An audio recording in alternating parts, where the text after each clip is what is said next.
Добрый день! Сегодня мы поговорим про развороты на перекрестках.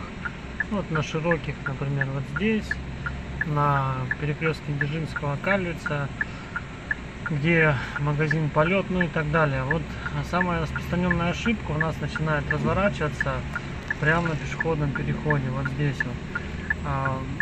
На середину перекрестка смысла выезжать нету, потому что мы поворачиваем не налево, мы выполняем разворот все-таки, да.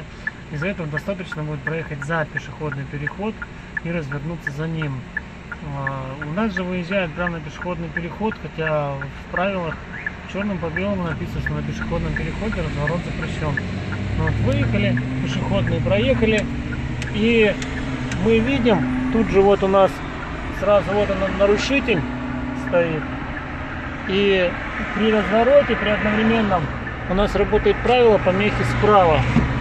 То есть, если бы мы сейчас с ним одновременно разворачивались, то он должен был бы меня пропустить. Но, в принципе, что он и сделал, он про это правило знает.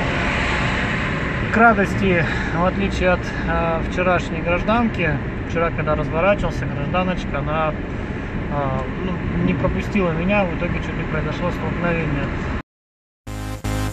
Упрямо и манерно, с улыбкою невинной, блондинка королева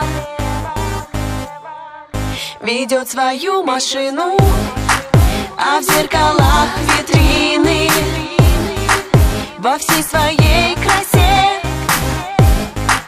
она же мчится мимо. Так что даже при развороте не забываем про помеху справа, это во-первых. Во-вторых, не разворачиваемся на пешеходном переходе. И в-третьих, не обязательно выезжать на центр перекрестка. Достаточно будет того, что мы выйдем за пешеходный переход, не будем его касаться и не будем создавать тем самым аварийных ситуаций, нарушая правил дорожного движения. Ну вот такое вот у нас небольшое видео по разворотам. И пользуйтесь. Всем пока.